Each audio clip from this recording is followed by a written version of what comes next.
பிஸியாக இருக்கணும். இப்படி நிறைய பேர் சொல்லுவாங்களே, பிஸியாக எப்படி இருக்கிறது? நிறைய பேருக்கு இது இருக்கும். நம்மளால் ஏன் பிஸியாக இருக்க முடியல? சோம்பேறித்தனமாக ஏன் இருக்குது? காலையில் எழுந்திருக்கிறதுக்கே சோம்பேறித்தனமாக இருக்குது. ஒவ்வொருத்தரும் பிஸியாக இருக்காங்களே, எப்போது பார்த்தாலும் அவங்க ஒரு பரபரப்பான வேலையை ஆர்வமாக செஞ்சிகிட்ருக்காங்களே, நம்ம ஏன் பிஸியாக இருக்க முடியல? அந்த மாதிரி ஏன் இருக்க முடியல? ஒரு தொடர்ச்சியாக அவங்க வேலைகளை செஞ்சுக்கிட்டே இருக்காங்களே, அவங்க வேலையை செய்கிறதுக்கு அவங்களுக்கு நேரமே பத்தலையே அப்படின்னு சொல்கிறாங்களே. அந்த மாதிரி தான் அவங்க வாழ்ந்துட்டுருக்காங்களே. நம்மளால ஏன் அப்படி வாழ முடியல? காலையில் எழுந்திருக்கிறதே நீங்கள் பிஸியாக வாழ்ந்துட்டிங்கன்னா, பிஸிங்கிறது அந்த அந்த அந்த வாழ்க்கையை நீங்கள் உணர்ந்துட்டிங்கன்னா, உங்களுக்கு காலையில் விடிந்த உடனே ரொம்ப சீக்கிரமாகவே ஒரு பயம் வந்துடும் உடம்பு. அந்த பயம் என்ன பண்ணும்? அந்த பயம்தான் உங்களை தூக்கத்துலேருந்து எழுப்பும். நீங்கள் அதை உணரல, அந்த பயம் உங்களுக்குள்ளே இல்லைன்னா காலையில் எழுந்திருக்கவே முடியாது. நம்மளாவது நினச்சிக்கணும், எழும்பணும், இன்னும் 1/2 மணி நேரம் தூங்கலாம், அல்லது இன்னொரு 1/2 மணி நேரம் தூங்கலாம். சரி, ஓகே, இதுக்கு மேலே தூங்கினா நல்லா இருக்காது அப்படின்னு சொல்லிட்டு தான் நம்ம எழுந்திருப்போம். அதனால் இந்த பிஸியை உணரணும். பிஸி அப்படிங்கிற அந்த பயத்தை உணரணும். பிஸிங்கிறது என்னென்னா, பிஸியாக இருக்கிறேன், நான் இப்போ ரொம்ப பிஸியாக வாழ்ந்துட்டுருக்கிறேன் அப்படின்னா அந்த பயத்தோடு நம்ம வாழ்ந்துட்டுருக்கோம். அந்த பயம் நமக்குள்ளே வரணும். அந்த பயம் எப்படி மிஸ் ஆச்சுது? எப்படி நம்மக்கிட்ட இருந்து போச்சுது? எப்படி நாம் அதை இழந்தோம் அப்படின்னா, நாம் செய்கிற செயல்கள் கொள்கை பூர்வமாக இருக்கணும், அல்லது ஒரு லட்சியம் இருக்கணும். வெறும் பிழைப்புவாதமாக இருக்கக்கூடாது. நாம் ஒரு போட்டி மாதிரி இருக்கணும். ஒரு போட்டிக்கு தயாராகிற மனநிலை. இது நாம் விரைவாக செஞ்சாகணும், காலதாமதம் ஆனால் தோற்றுருவோம் அப்படிங்கிற மாதிரி அந்த நேரத்தோடு அந்த வேலையை செஞ்சாகணும் அப்படிங்கிற மாதிரி அந்த பிஸியை உணரணும். அப்போ மற்றவங்கள அப்போ அதுக்கு தகுந்த அப்போ இந்த பிஸியை நம்ம எப்படி தொலைச்சோம் அப்படின்னா, அந்த பிஸிங்கிற அந்த பயத்தை, அந்த உணர்ச்சியை, அதாவது நம்மளை எப்போதும் தொடர்ச்சியாக உழைத்து கொண்டே இருக்கிற, விழிப்புணர்வுடன் வாழ்ந்து கொண்டே இருக்கிற அந்த உணர்ச்சியை நம்ம எப்படி இழந்தோம் அப்படின்னா, பிறருக்கு இடையூறு செய்கிற அந்த வாழ்க்கை முறையில் தான் நம்ம இருந்தோம். நம்ம பேச்சில் நம்ம பிறருக்கு நேரடியாக இடையூறு செய்கிறோம் என்று வைத்துக் கொள்ளுங்கள். நமது பேச்சில் மற்றவங்கள தேவையில்லாமல் விமர்சனம் பண்ணிக்கிட்டு, அதன் மூலம் அவர்கள் நம்மளை விமர்சனம் பண்ணிக்கிட்டு, அந்த மாதிரி நம்முடைய செயல்கள் தேவையில்லாததாக இருக்கக்கூடாது, தேவையானதாக இருக்கணும். அந்த தெளிவு இருக்கணும். மற்றவங்களை இடையூறு செய்கிற மாதிரி நமக்கே நாம் தடையை விதிச்சுக்கிற மாதிரி நடைமுறைகள் நம்ம வாழ்க்கையில் இருக்கக்கூடாது. அப்போ தான் நம்மளால் பிஸியாக வாழ முடியும்.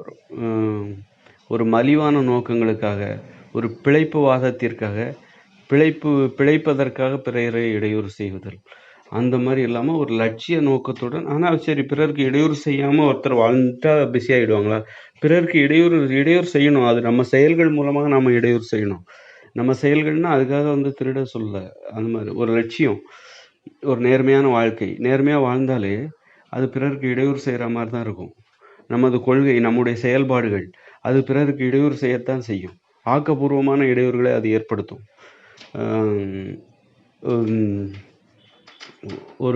ஒரு சமூக மாற்றத்தை நம்ம விரும்புகிறோம், அல்லது இங்கே இருக்கிற நிறைய அநீதிகளையும் அடிமைப்படுத்துகிற நடைமுறைகளையும் எதிர்த்து நாம் நம்முடைய செயல்பாடுகளை நாம் முன்வைக்கும்போது அது கண்டிப்பாக அந்த செயல்பாடுகளுக்கு எதிரானவைகளை இடையூறு செய்யத்தான் செய்யும். அது ஆக்கப்பூர்வமான இடையூறுகள். அதனால் நாம் அந்த சரியான இடத்த பிடிக்கணும். வெறும் பிழைப்பதற்காக வாழக்கூடாது. சொகுசாக வாழணும், இது மாதிரி அது கூட சிலரை வெடிப்போட இயங்க வைக்கும். ஆனால் அந்த பிஸியாக உணரணும். நம்மளை பிஸியாக அதுக்கு காரணம் அந்த பயம்தான். அந்த பயம் காலையில் நம்ம தெளிவாக இருக்கணும் வாழ்க்கையில். அதை எப்படி உணர்றது? காலையில் எழுந்திருக்கிறது அந்த வெளிச்சம் பட்ட உடனே நமக்குள்ள ஒரு பயம் வரும். அந்த பயம் அப்படியே எழுப்பி விட்டுரும் நம்மளை. அது உடம்பு முழுக்க அது பாயும். அப்படி பாயிறதை உணர முடியும். அப்படி அமைதியாக தூங்கிக்கிட்டு இருப்போம். நம்ம விழித்த உடனே நாம் முந்தின நாள் கடமைகளை நம்ம மறந்துருப்போம். இன்றைக்கி என்ன செய்யணுங்கிறத கூட நம்ம மறந்து தூங்கிட்டு இருப்போம். அந்த நினைவுகள், அப்போ இன்றைக்கி என்ன செய்யணும், நேற்று என்ன செஞ்சோம், இந்த நினைவுகள் நமக்கு வரும்போது ஒரு பயம் உடம்பு முழுக்க பரவும். அப்படியே எழுப்பி விட்டுரும். அது எழுப்பி ஒரு தூக்கத்திற்கு எதிரான அந்த தூக்க கலக்கம், தூக்கச்சடவு அதெல்லாம் இருக்கு. அந்த மாதிரியான ஒரு மனநிலை வந்துடும். ஆக வாழ்க்கையில் ஒவ்வொரு விஷயங்களையும் நம்ம தெளிவாக இருக்க பழகிக்கணும். எது சரி, நம்மளை மாற்றிக்கணும், சீர்திருத்திக்கணும் அப்படின்னு மாற்றிக்கிட்டே போகும்போது நம்ம அந்த பிஸிங்கிற அந்த மனநிலைக்குள்ள, அந்த வாழ்க்கை முறைக்குள்ள அப்படி வாழ்ந்து கொண்டிருப்பவர்களுக்கு அப்படி பிஸியாக வாழ்ந்து கொண்டிருக்கின்ற இருப்பவர்கள் ஒரு உலகத்தில் இருக்காங்க. அந்த உலகத்துக்குள்ளே நம்ம நுழைஞ்சிருவோம். அதுக்கு வெளியில் இருக்கும்போது தான் நமக்கு நம்பிக்கை இருக்குது. ரொம்ப நேரம் தூங்குவோம். அது மாதிரி தூங்கிட்டு இருப்போம். எல்லா விதத்துலேயும் சோம்பேறித்தனம், அதில் ஏதாவது பொழுதுபோக்குறது. ஆனால் அதே டைமில் நம்ம பிஸியாக இருந்தாலும் நம்மளை வீழ்த்துகிற அம்சங்கள் இருக்குது. அது பிஸியான அந்த உலகத்திற்குள்ளே போயிட்டா நம்மளை எல்லாமே கூட்டிகிட்டு போயிடும் அப்படின்னு நம்ம நினச்சிட்டும் இருக்கக்கூடாது. அது கூட்டும் போயிடும். ஆனால் அதே நேரத்தில் பிஸியான வாழ்க்கைக்கு தடைகள் எதுவெல்லாம் அப்படிங்கிற ஒரு அனுபவம் மூலமான ஒரு அறிவு நமக்குள்ளே இருக்கணும். ஒரு அனுபவம் இருக்கணும். பிஸியாக இருக்கிறதுக்கு எதெல்லாம் தடை, நிறைய தடைகள் இருக்குது. தேவையில்லாத மனித உறவுகள், தேவையில்லாத பொழுதுபோக்கு, டிவி, மொபைல், இதுக்கெல்லாம் எப்படி முக்கியத்துவம் கொடுக்கணும், ஒரு நாளைக்கு எந்த அளவுக்கு நேரம் ஒதுக்கணும், அது எப்பொழுது காலையில் எழுந்திரிச்ச உடனே நீங்கள் மொபைல் ஃபோன்லாம் பார்த்துட்டிங்கன்னா அப்புறம் அன்னைக்கு நாள் ஃபுல்லாக வீணாக போயிடும். அந்த மாதிரி ஒரு காலையில் எந்திரிக்கும் போது அது ஒரு தெளிந்த அந்த மனசு வந்து அவ்வளோ அமைதியாக தெளிவாக இருக்கும். அந்த தெளிவான மனதோடையே நம்ம வாழ்க்கையில் கண்டிப்பாக நம்ம ஆக்கப்பூர்வமான விளைவுகளை ஏற்படுத்தக்கூடிய செயல்களை செய்து முடிச்சுட்டு தான் அப்புறம் அந்த பொழுதுபோக்கு மனநிலைக்கு ஒரு மதிப்பு கொடுக்கணும். அதுக்கும் மதிப்பு கொடுக்காமல் போயிடக்கூடாது. ஏன்னா இந்த மொபைல் ஃபோன் இதெல்லாம் பார்க்காமலே நம்ம இருந்துட முடியாது. ஏன்னா இதுலேருந்து நமக்கு ஒரு ஊக்கம் கிடைக்குது. இந்த உலகத்தை பற்றிய ஒரு புரிதல், ஒரு கருத்து நமது மூளைக்குள் புகுத்தப்படுகிறது. அந்த அந்த அவ்வாறு புகுத்தப்படுகிற அந்த கருத்தும் ஊக்கமும் தான் நம்மை மீண்டும் உற்சாகமாக உழைக்க செய்கிறது. இந்த உலகம் எப்படிப்பட்டது அப்படிங்கிறத நம்ம எதன் மூலமாலாம், புத்தகம் மூலமாகவும் அப்புறம் இந்த மொபைல் ஃபோன் மூலமாகவும் இந்த உலகம் எப்படிப்பட்டது, உலகத்தில் என்ன நடந்துட்டு இருக்கு, இந்த டிவி மூலமாக, செய்திகள் மூலமாகவும் இந்த உலகத்தில் என்ன நடந்துட்டுருக்கு அதுக்காக டிவி சீரியல் அப்படின்னு மூழ்கிடக்கூடாது. ஒரு தகவல், ஒரு பயனுள்ள விஷயங்களை அந்த மொபைல் ஃபோன்லேருந்து தெரிஞ்சுக்கணும். இந்த உலகத்தை மிகச்சரியாக நேரடியாக புரிந்து கொள்வது பல்வேறு கோணங்களில். அதை பார்க்கும்போது உலகத்தில் இதெல்லாம் நடந்துட்டு இருக்குது, அப்போ நாம் எப்படி இருக்கணும் அப்படிங்கிற அந்த ஊக்கம் ஒவ்வொரு நாளும் நமக்கு தேவைப்படுது. அதை நம்ம புத்தகம் மூலமாகவும், மொபைல் ஃபோன் அல்லது டிவி, கணினி இந்த மாதிரியான ஊடகங்கள் மூலமாக, இதெல்லாம் ஊடகம், புத்தகங்கள்லாம் ஒரு ஊடகம். ஊடகங்கள் மூலமாக அப்புறம் வெறும் ஊடகங்கள் மட்டுமே போதுமா? சக மனிதர்களிடம் நம்ம பேசி அதன் மூலமாக நம்ம இந்த உலகத்தை பற்றிய பதிவுகளை நமது மூளையில் தினம் தினம் பதிய வைக்க வேண்டும். அதுதான் நம்மளை ஊக்கப்படுத்தும். அதனால் முற்றிலும் நீங்கள் மொபைல் ஃபோனோ, டிவியோ எதுவுமே பார்க்கலன்னா, யார்கிட்டையுமே பேசலைன்னா, உங்களுக்கு இந்த உலகத்தை பற்றின நீங்கள் பார்க்கலாம். நீங்கள் கார் போகிறத பார்க்கலாம். இது கூட ஒரு புகுத்துதல் தான். அந்த கார் போகிறது, அல்லது வேன் போகிறது, பஸ்ஸு போகிறது, விமானம் போகிறது, அல்லது உயர்ந்த கட்டிடங்களை பார்ப்பது, இதெல்லாம் பார்க்கும்போது இந்த உலகம் எப்படிப்பட்டதுங்கிற ஒரு கருத்து நமது மூளைக்குள் புகுத்தப்படுகிறது. ஆனால் அது மட்டுமே போதாது. பல்வேறு கோணங்களில் இந்த உலகம் எப்படி இயங்கி கொண்டிருக்கிறது, இந்த உலகத்தில் என்ன நடந்து கொண்டிருக்கிறது என்கிற கருத்து நமது மூளையில் தினம் தினம் பதிவு செய்யப்பட வேண்டும். அதுதான் நம்மளை அன்றைய தினம் நாம் பிஸியாக வாழ்வதற்கு உதவி செய்யும். அன்றைய தினம் அதுக்காக காலையில் எழுந்திரிச்சோடனே மொபைல் ஃபோன்லாம் பார்த்துட்டு இருக்கக்கூடாது. முந்தின நாள் நீங்கள் நைட்டு பார்க்கலாம். ஒரு 8 மணிக்கு மேலே, இரவு 8 மணிக்கு மேலே 1 மணி நேரம் அல்லது 1.5 மணி நேரம் என்னென்ன முக்கியமான விஷயம் அப்படிங்கிறது, அல்லது சுவாரஸ்யமாக பொழுதுபோக்கு சினிமாவில் எது ரொம்ப நல்ல திரைப்படங்களை தேர்ந்தெடுத்து பார்க்கணும்.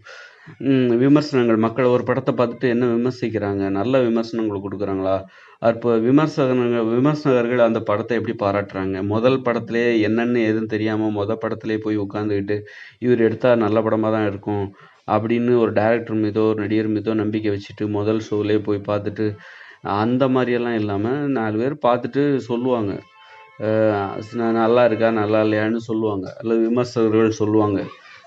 மக்கள் சொல்கிறாங்களோ இல்லையோ, விமர்சகர்கள் என்ன மாதிரி சொல்கிறாங்க அது தெரிஞ்சுக்கிட்டு அந்த படத்தை பார்க்கலாமா வேண்டாமான்னு முடிவு செஞ்சு அப்புறம் தான் பார்க்கணும். சும்மா அடிமைத்தனம், எந்த படம் ரிலீஸ் ஆனாலும் நான் போய் பார்த்துருவேன், என்ன படம் ரிலீஸ் ஆகும் அப்படின்னு காத்து கிடக்கிற ஒரு மனநிலையில் இல்லாமல், இந்த படம் நல்லா தான் இருந்தால் மட்டும்தான் பார்க்கணும். அப்படி ஒரு நிதானமான மனநிலையை வளர்த்து கொள்ள வேண்டும். திரையரங்கிற்கு போய் திரைப்படங்களை பார்க்க வேண்டும். அப்போ அது ரொம்ப முக்கியம். ஏன்னா அப்போ தான் அந்த திரைப்படத்திற்கான ஒரு ஒரு உண்மையான அனுபவம் கிடைக்கும். அது நல்ல படங்களை மட்டும் தவறவே விடக்கூடாது. உலகில் எந்த படமாக இருந்தாலும் சரி, புரிகிற மாதிரி இருந்துச்சுன்னா ஆங்கிலம் புரிஞ்சால் ஆங்கிலம், புரியாத மொழியில் ஒரு படத்தை போய் பார்க்கணுங்கிற அவசியம் இல்லை. அது எந்த வகையிலும் சிறப்பான படமாக இருந்தால் அது அப்படி பார்த்தா அது மாதத்துக்கு ஒரு படம் அப்படி தான் வரும். பழைய காலத்தில் நிறைய படங்கள் இருந்தது, அதெல்லாம் பார்க்கலாம், தவற விடக்கூடாது. இப்படி இதெல்லாம் ஒரு நம்மளை ஊக்குவிக்கும். இந்த உலகத்தை பற்றிய ஒரு புரிதலை நமக்குள் திணிக்கும். ஒரு நல்ல படம் எடுக்கிறார் ஒருத்தர், அந்த நல்ல படத்தின் மூலமாக நமக்கு என்ன கிடைக்குதுன்னா, அவர் அந்த படத்தை எடுத்து சாதிக்கிறாரு. அப்புறம் ஒரு மெசேஜ் சொல்கிறாரு, அல்லது அந்த இயக்குனர், அந்த படத்தில் நடித்த நடிகர்கள், இசையமைப்பாளர்கள், அவர்கள் ஏதோ சாதனை நிகழ்த்துகிறார், அதுபோன்று நாமும் சாதிக்க வேண்டும் என்கிற ஊக்கம் நமக்கு கிடைக்கும். இப்போ இதுதான் உலகத்தில் என்ன நடக்குது, என்ன செஞ்சிட்ருக்காங்க மக்கள், அப்போ அவங்கள போல் நாமளும் ஏதாவது ஒன்று செய்யணும் அப்படிங்கிறது தான் நம்ம இந்த ஊடகங்கள்லேருந்து ஒரு ஊக்கத்தை நாம் கிடைக்கும். என்ன செய்யணும், எந்த மாதிரியான விஷயத்த மக்கள் விரும்புகிறாங்க, எந்த மாதிரியான விஷயம் மக்களுக்கு தேவையாக இருக்குது அப்படின்னு சொல்லிட்டு நாம் ஒரு விஷயத்தை தீர்மானிக்கிறதுக்காகவும் நமக்குள்ள ஒரு ஊக்கத்தை ஏற்படுத்திக்கிறதுக்காகவும் இந்த ஊடகங்கள் நமக்கு உணவாக பயன்படுகின்றன. நம்ம உணவு உண்டாதான் உழைக்க முடியும், உடல் உழைக்க முடியும். ஓகே, அது மட்டும் போதாது. இந்த ஊடகங்கள் மற்றவங்கள்ட்ட மற்றவங்க கூட ஊடகங்கள் தான். மக்கள் கூட ஒருத்தருக்கு இன்னொருத்தர் ஊடகம் தான். அவர் மூலமாக நாம் எதையோ தெரிந்து கொள்கிறோம். நண்பர்கள் மூலமாக, அல்லது மனைவி மூலமாக, மகள் மூலமாக, கணவன் மூலமாக, மக்கள் மூலமாக, யாரோ ஒருவர் நமக்கே தெரியாது. அவரோட ஒரு ரயிலில் பயணிப்போம் அல்லது பஸ்ஸில் பயணிப்போம். அவர் ஒரு விஷயத்த நமக்கு சொல்லுவார். அப்புறம் நேரடியாக நிறைய காட்சிகளை பார்ப்போம், சம்பவங்களை பார்ப்போம். ஆக இந்த உலகமே மிகப்பெரிய இது உண்மையான ஊடகம். மனிதர்கள் என்பது உண்மையான ஊடகம், இயற்கையான ஊடகம். மனிதர்கள், இங்கே உள்ள காட்சிகள், நாம் கண்களை கொண்டு நேரடியாக பார்ப்பது எல்லாமே இயற்கையான ஊடகம். இந்த இயற்கை, இது மொபைல் ஃபோன், புத்தகம், இதெல்லாம் செயற்கையான ஊடகம். புத்தகம் இதெல்லாம் செயற்கையான ஊடகம். இந்த இது செயற்கையான தற்போதைய அறிவியல் உலகம் இயங்குற வரைக்கும் இந்த செயற்கையான ஊடகம் நமக்கு தேவையாக இருக்குது. அதுவும் நமக்கு தேவை. ஆக முற்றிலும் நம்ம மனிதர்களே புறக்கணித்து விட்டு நான் இந்த உலகத்தை பற்றி தெரிந்து கொள்வதற்கு எனக்கு செயற்கையான ஊடகங்களான புத்தகங்கள், ஏன்னா இது மட்டுமே எனக்கு போதும், மொபைல் ஃபோன் மட்டுமே போதும், கணினி மட்டுமே போதும், திரைப்படம் மட்டுமே போதும், அல்லது டிவி மட்டுமே போதும் என்று இயற்கையான ஊடகமான நேரடியான ஒரு வாழ்க்கையை மக்கள்கிட்ட வாழணும். அதை எப்படி தெரிஞ்சுக்கிறது? இயற்கையான ஊடகம் 50%, செயற்கையான ஊடகம் 50%. இயற்கையான ஊடகங்கிறது நம்ம கண்களால் நேரடியாக பார்க்கக்கூடிய சம்பவங்கள். பக்கத்து வீட்டு மனுஷங்கிட்ட பேசுறது, நண்பர்கள்ட்ட பேசுறது, இப்படிப்பட்ட ஒரு இது இயற்கையான ஊடகம். அப்புறம் நம்ம ஒரு ரோட்டில் போயிட்டுருப்போம், அங்கே ஏத்தாப்புல ஒரு சம்பவம் நடக்கும், ஒருத்தர் விபத்தில் இருப்பார், அவருக்கு உதவி செய்வார் ஒருத்தர். இதெல்லாம் நம்ம பார்க்குறோம், நாம அந்த இடத்துல உதவி செய்யணும். ஆக அது அந்த ஊடகத்தில் நாமே, இயற்கையான ஊடகத்தில் நாம் தான் கதாநாயகர்கள். ஒவ்வொருவருக்கும் அவரவர்கள் தான் கதாநாயகர்கள் இயற்கையான ஊடகத்தில். ஆனால் செயற்கையான ஊடகத்தில் கதாநாயகர் யாரோ ஒருத்தராக இருப்பார். ஒரு சினிமா பார்க்குறோம், அந்த இதில் கதாநாயகர் வேற ஒருத்தராக இருப்பார். ஒரு புத்தகம் படிக்கிறோம், அதில் கதாநாயகர் வேற ஒருத்தராக இருப்பார். ஆனால் இயற்கையான ஊடகத்தில் நாம் தான் கதாநாயகர். அல்லது நம்ம பார்க்குற காட்சியில் அங்கு ஒரு கதாநாயகர் இருப்பார். ஒரு திருமணம் நடைபெறுகிறது, அந்த திருமணம் இயற்கையாக நாம் நேரடியாக கண்களால் கொண்டு பார்க்கிறோம். அப்போ அங்கே அது அப்போ அங்கே கதாநாயகர், அந்த சம்பவத்தில் கதாநாயகர் ஒருத்தர் இருப்பார். ஆனால் நாம் தான் அந்த இதுக்கு ஒவ்வொருவரும் கதாநாயகர் திருமணத்தை பார்க்கிறோம். நாம் பார்க்கிற ஒரு கதாநாயகன் ஒரு திருமணத்தை பார்க்கிறான், அல்லது ஒரு கதாநாயகி ஒரு திருமணத்தை பார்க்கிறோம். இப்படி இது இயற்கையான ஊடகம். ஆக இந்த இயற்கையான ஊடகத்திலும் நமது பங்களிப்பு இருக்க வேண்டும். ஒரு 50%. செயற்கையான ஊடகம் 50%. நான் யாரோடையும் பேச மாட்டேன், ஆனால் நான் உலகத்தை பற்றி தெரிஞ்சுப்பேன். இந்த உலகத்தை பற்றி அது எனக்கு ஊக்கம், உலகத்தை பற்றி நான் புத்தகங்கள் மூலமாக தெரிஞ்சுப்பேன் அப்படின்னு சொல்லிட்டு போக முடியாது. அப்படின்னு சொல்லிட்டு ஒரு இயற்கையான ஊடகத்தை புறக்கணித்து விடக்கூடாது. இயற்கையான ஊடகம் நமக்கு 50%. இப்போ இது உணவு. இந்த ஊடக அறிவு இருக்குல்ல, ஊடகம் இது நமக்கு கொடுக்குற ஊக்கம் இருக்குதுல்ல, இந்த உலகத்தை பற்றிய புரிதல் இருக்குதுல்ல, இது உணவு. நமக்கு ஊடகத்தின் மூலமாக நமக்கு கிடைக்கக்கூடிய ஒரு உணர்வு, விழிப்புணர்வு உணவு. இந்த உணவு இல்லைன்னா நம்மளால் ஒரு இலக்கை தீர்மானிக்க முடியாது, இலக்கை தீர்மானித்து அதற்காக உழைக்க முடியாது. அதனால் நான் எப்போவும் என்னுடைய வேலை, இப்போ நான் ஒரு எழுத்தாளராக இருக்கேன் அப்படின்னா வெறுமனே நான் எழுதிக்கிட்டே இருப்பேன். நான் யார்கிட்டையும் பேச மாட்டேன். நான் 18 மணி நேரம் எழுதிக்கிட்டே இருப்பேன், அதை அச்சாக்கி புத்தகமாக போட்டுட்டே இருப்பேன். யார்கிட்டையும் பேச மாட்டேன். என்னால் புத்தகம்லாம் வேறு புத்தகம் படிக்க முடியாது, அல்லது ஒரு மொபைல் ஃபோன் பார்க்க முடியாது, ஒரு டிவி பார்க்க முடியாது. அப்படின்னா அப்போ நான் எனக்கு நிறைய நேரம் எழுதுறதுக்கு கிடைக்கும் அப்படின்னு சொல்லிட்டு நான் எழுத முடியாது. ஏன்னா எழுதுறதுக்கு எனக்கு ஒரு உணவு தேவை. அது அது வந்து சாப்பாட்டின் மூலமாக மட்டும் கிடைக்காது அந்த ஆற்றல். சாப்பாட்டின் மூலமாக ஒரு 50% பிறரிடம் ஒரு இயற்கையான ஊடகங்கள் மற்றும் செயற்கையான ஊடகங்கள். இது எல்லாம் இந்த உலகத்தில் வேற என்ன இங்கே நடந்துட்டு இருக்குது, அப்போ என்னெல்லாம் மக்கள் நடந்துட்டு இருக்கு, என்னென்ன பிரச்சனைகள் இருக்கு, அதுலேருந்து தான் நம்ம எழுதுவதற்கான அல்லது நமது இலக்கிற்கான செயல்பாடுகள் தீர்மானிக்கப்படுகிறது. நாம் என்ன செய்யணுங்கிறதே இந்த ஊடகத்தின் மூலமாக தான் நம்ம தீர்மானிச்சுக்கிறோம், தெரிந்து கொள்கிறோம். அதனால இந்த உணவு நமக்கு தேவைப்படுகிறது. ஊடகம் என்பது ஒரு மூளைக்கு கிடைக்கிற ஒரு உணவு. ஒரு விழிப்புணர்வு உணவு. உணவு கூட இப்போ வெறுமனே சோறு சாப்பிட்டா மட்டும் போதாது. இந்த உலகத்தை பற்றி தெரிஞ்சுக்கணும். நான் எதை பற்றியுமே தெரிஞ்சுக்க மாட்டேன். என் குடும்பத்தை பற்றி மட்டும் தெரிஞ்சுப்பேன், அல்லது என்னுடைய மதத்தை மட்டும் நான் தெரிந்து கொள்வேன், அதை பாதுகாப்பேன். அதற்கு எதிராக அதனை அசைத்து பார்க்கிற வேறு எந்த இதை பற்றியும் நான் தெரிஞ்சிக்கவே மாட்டேன், என்னை மாற்றிக்கவே மாட்டேன். மற்றவற்றை தெரிந்து கொண்டால் எனது இருப்பில், எனது நிலைப்பாட்டில் அசைவுகள் ஏற்படுகிறது, தடங்கள் ஏற்படுகிறது, உறுதியற்ற நிலை ஏற்படுகிறது. ஆதலால் மற்றவற்றை நான் ஒரு கடிவாளங்க போட்டுக்கிட்டு இந்த உலகத்தில் அப்படின்னு இருந்தால் நமக்கு அந்த உணவு வந்து ஊட்டச்சத்து மிகுந்த உணவாக கிடைக்காது. அந்த உணவின் மூலமாக நாம் வெளிப்படுத்துகிற ஒரு உணவின் மூலமாக நாம் வெளிப்படுத்துகிற செயல்பாடுகள் எல்லோருக்கும் போய் சேராது. அதனால் இந்த உலகத்தை எல்லா குணங்களிலிருந்தும் எல்லா ஊடகங்களிலிருந்தும் நமக்கு ஒரு அறிவை நமக்குள்ளே ஏற்படுத்திக்கணும்.